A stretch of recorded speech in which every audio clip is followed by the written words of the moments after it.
I hate the gospel that says those who have the first fruits of the Spirit don't have to groan inwardly, waiting for their adoption, the redemption of their bodies. I believe in suffering. I believe it's our destiny. I believe it's our gift. I believe it's our missionary strategy. And I believe God rules over it and uses it for our good only. One of the things Piper says here is that suffering isn't just something God permits. It's something He rules over, uses, and even gives. I'm Dan Kruver. In this episode of Light and Truth, John Piper presses into the surprising and sometimes unsettling strategy of suffering in God's global mission. This message was originally delivered in Wheaton, Illinois at the Act III Reformation Conference on October 30th, 1999.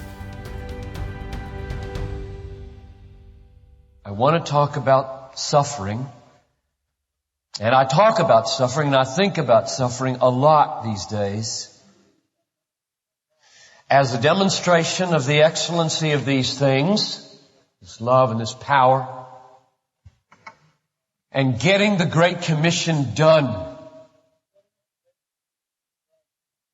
which is also about the excellency of God among the nations, where it's not esteemed. It's not going to get done without suffering.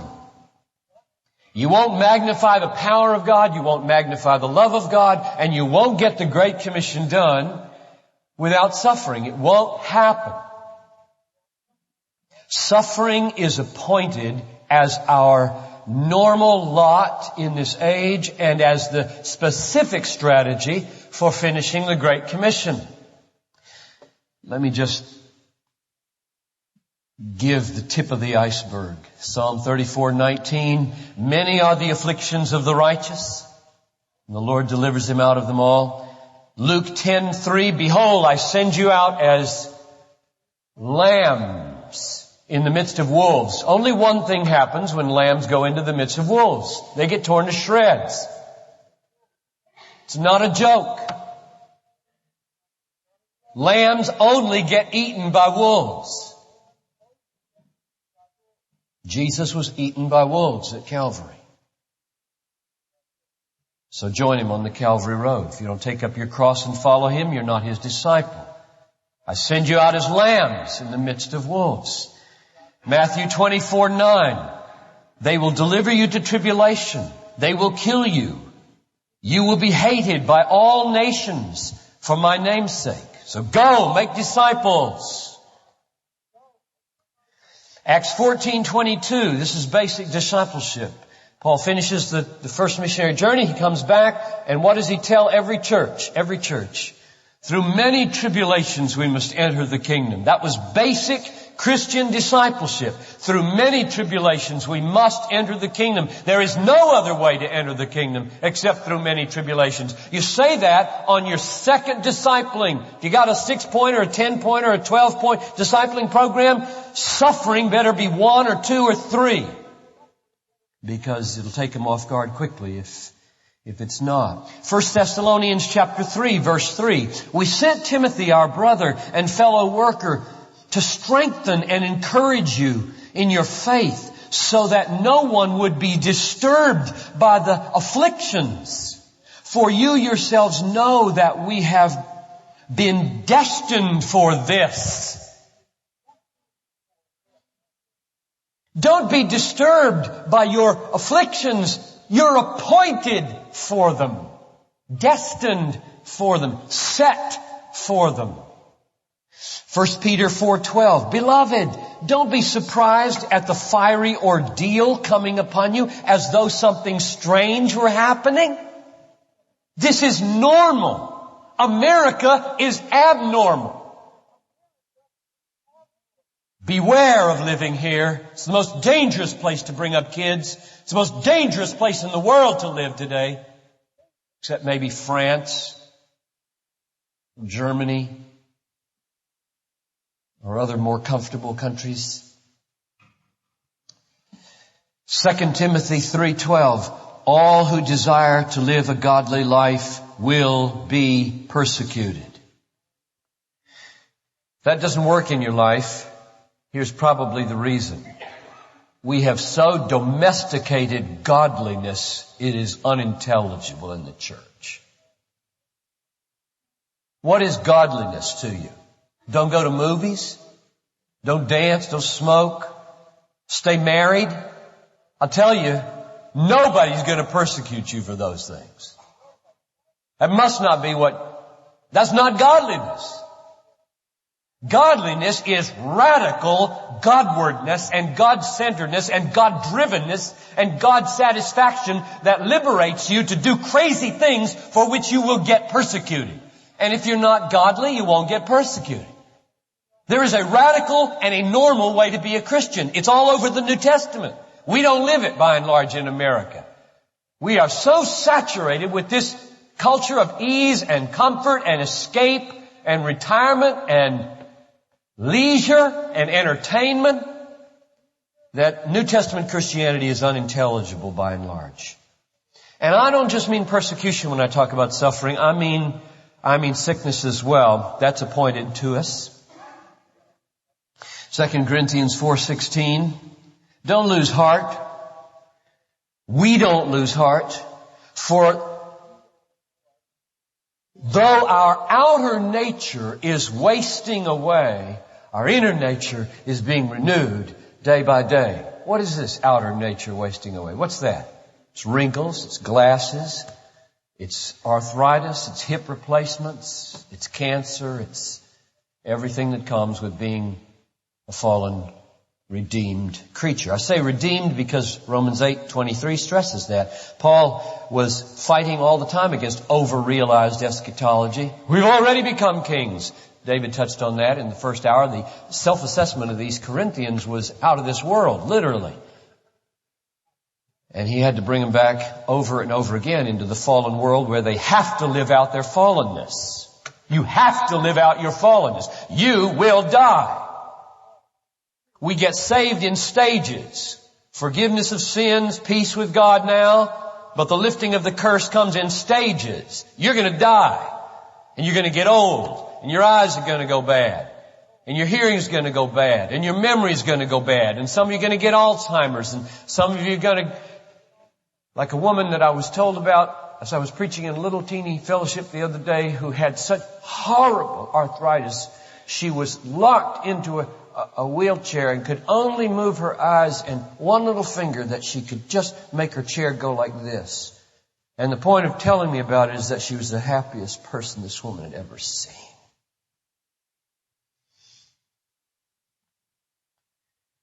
Here's what Romans 8:23 says. We ourselves who have the first fruits of the Holy Spirit groan inwardly, waiting for our adoption, the redemption of our bodies. To hell with health, wealth, and prosperity gospel.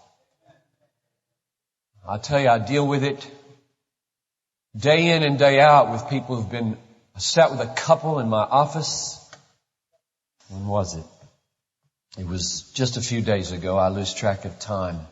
Who've been now on a descending spiral from charismania to Assemblies of God, which is not charismania by and large, I do not believe, but still having some emphases that in their experience to longing for the Word. This is a couple. This is so interesting. I'll just give you a little background here just because it's so interesting. This is a couple that joined my church in 1990,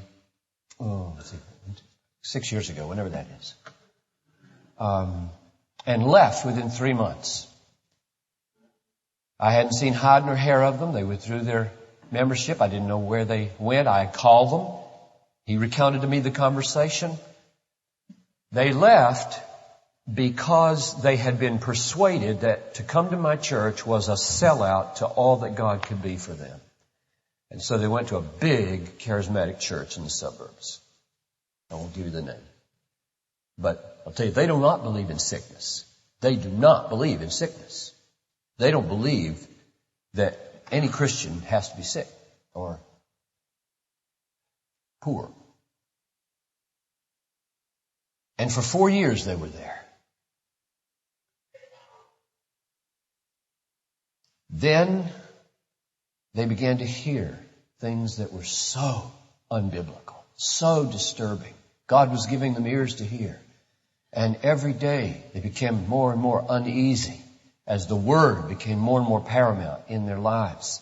And they had to bail out. And the people that had lured them out of the church up there were very disturbed about this.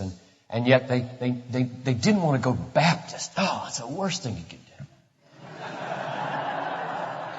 Even our, Calvacostal kind of Baptist. So they went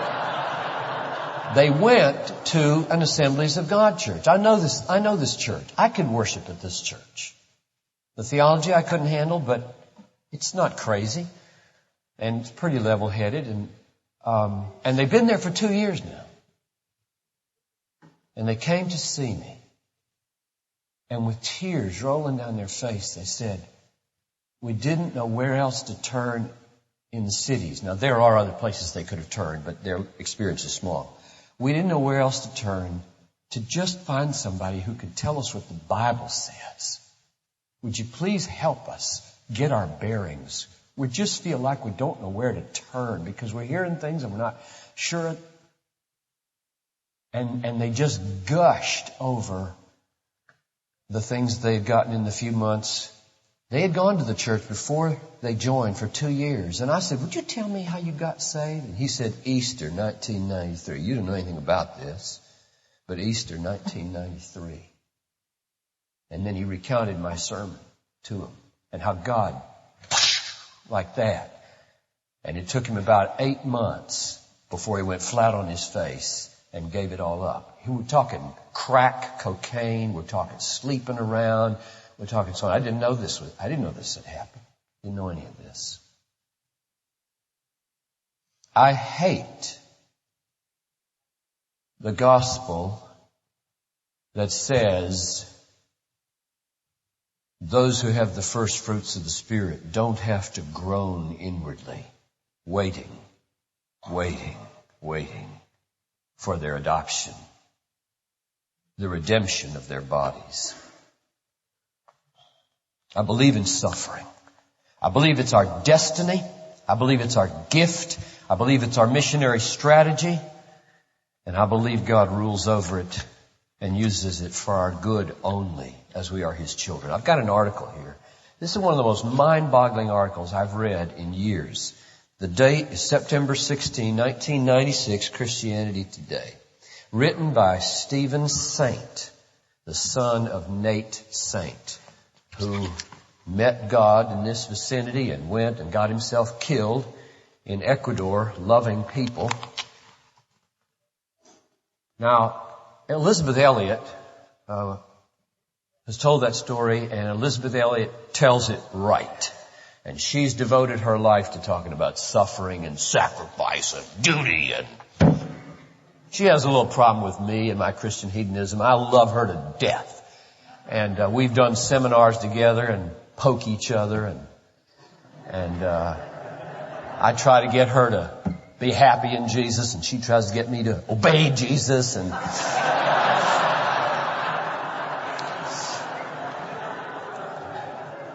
well, she is happy, and I try to obey. This article is just like that. He's just like her.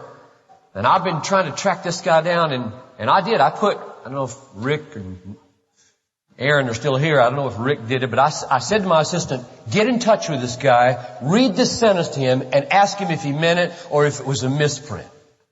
And they did. They called him and said, they read the sentence to him and said, my pastor John Piper wants to know, did you mean this? Because he's going to quote you all over the country if you mean this. And he said, I meant it. So I'll just read the sentence to you. He's the son now of the man who was speared to death in Ecuador. This is the son writing this article. He's been down there, he's ministering to these people, and he has has done research to find out what were the dynamics on that morning when these people killed these people. And he's found out intrigue in the tribe that has to do with a couple that was running away to get married inappropriately and some anger that was happening. And it was, the spears were not against Jesus. This was a fortuitous thing here, owing to a lot of dynamics in the tribe and some eloping couple. And he's writing all about this in this article. You can get it on the web. I'll give you the date again so you can go find it. September 16, 1996. Did they have to die? Steve's saying. Now here is his conclusion. As they described their recollections, it occurred to me how incredibly unlikely it was that the Palm Beach killing took place at all. It is an anomaly that I cannot explain outside of divine intervention.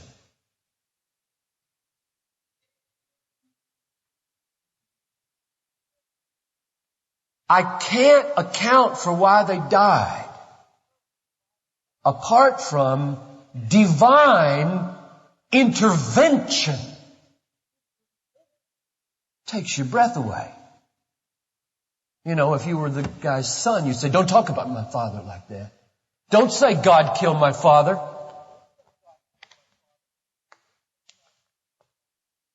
But it's the son who wrote the article. Divine intervention is the only way to account, he said, for what happened on Palm Beach. Well, you read 1 Peter. Those who suffer according to the will of God and trust their souls to a faithful Creator. Don't think something strange is happening to you. Judgment begins with the household of God. Whose judgment? Now here we are in America. Look at this building. Man. Here we are in America. 911. Health insurance. Doctors everywhere. Clothes. Heating systems and sewer systems. And fresh water. Refrigeration. Germ touch me, I get mad quick. Doctor can't fix me, he's bad doctor. Oh, our expectations. So I have another article here. This is all leading into a couple of texts, but this is by George Will.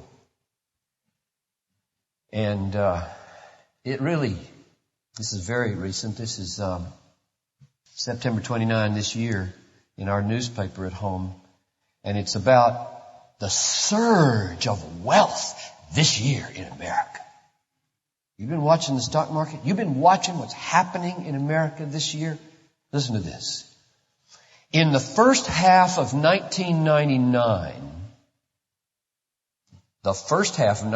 January through June, the increase, not total, the increase in net worth of American households was approximately equal to the total annual income of 2.5 billion people in China, India, Russia, and Brazil. American families from January to June upped their worth to a degree equaling the total worth of all the people in China, all the people in India, all the people in Russia, and all the people in Brazil. Now, what's the point of saying that? This. Quote, in contemporary America, pleasures quickly come to be considered entitlements. The market, this is the sentence that I think most concerned me about my topic this morning. The market and the American pain threshold move inversely. So imagine the political furies that will be let loose when the market plunge pulses fear through the ganglions of society of stockholders. Now just take the phrase, the market and the American pain threshold move inversely. I want to make sure you understand that. That's complicated language. George Will is not a seeker-sensitive writer. So you have to work at this. Prosperity and market are going up. Inversely, our pain threshold is going down. Now, do you know what a threshold is? It's the point at which your pain is unbearable. That's going down as your prosperity is going up. The more wealthy you are, the more quickly you are disaffected with any amount of pain or insecurity or, in other words, our country is wired to unfit you to be a Christian. Or especially it is wired, the prosperity of America has built into it a psychological dynamic to keep us from finishing the Great Commission. We can talk all we want about the amount of money there is here that can go to the Great Commission, which it ought to go for. It's very clear from Psalm 67 why we have a lot of money. God has blessed you so that all the ends of the earth might fear His name. Psalm 67:7. It is crystal clear why we have money. You have money so that the Great Commission can be finished, not so that you can have a thick retirement pad. We know why we have money. The Bible tells us very plainly why we have money. But having money has built into it a counter effect. Namely, it lowers our pain threshold so that we surround ourselves with more and more protections against pain. And they cost lots of money. More and more insurance and more retirement plans and more safe neighborhoods and more moving away from the hard things of the world and more into ease and more leisure and more pills. We are a Prozac culture. And don't feel yourself unduly attacked if you're on it this morning, because I do have a place in my medicinology for fallen people to go to doctors and to use aspirin, yes, and even get help with physical dimensions of depression. However, we overdo it. Big time. Will says America has an entertainment economy. Michael Wolff, a media and entertainment specialist at Booz Allen and Hamilton, says the entertainment share of the GDP is well over $1 trillion. And he closes this editorial with a remarkable poem, a quote from a poem by Thomas Hardy called The Convergence of Twain, Lines on the Loss of the Titanic. And the poem ends like this. And as the smart ship grew in stature, grace, and hue, in shadowy, silent distance grew the iceberg too. Alien they seemed to be, no mortal eye could see the ultimate welding of their later history. Comment. Are there icebergs in America's path? None just now. None, that is, than any mortal eye can see. George Will. Ooh. Well, here's my goal. I want you to suffer. I want you to suffer. I want you to embrace suffering. I want you to choose suffering. There are martyrs appointed to finish the Great Commission. Revelation 6:11, do you remember? Under the throne, the martyrs. How long, O Lord, how long until you vindicate our blood? And the Lord says, clothing them with a white robe, be still, be quiet, until the full number of your brothers who are appointed to die is in.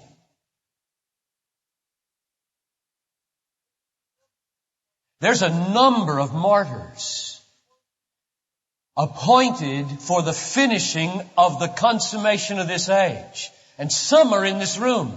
And I want to strengthen your hands.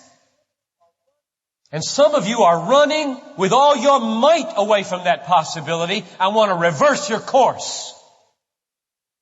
Where you live and how you choose. I want to reverse your course this morning. And I want to do it for Christ's sake. Thank you for listening to this episode of Light and Truth, where we are committed to providing God-centered preaching to help you see Christ clearly and treasure Him truly. I'm your host, Dan Kruver. On our next episode, John Piper continues our 8-part series, Living and Dying for the Glory of Christ, with a message titled, To Die is Gain, How Suffering Magnifies Christ. I hope you'll join us. For more resources, visit desiringgod.org.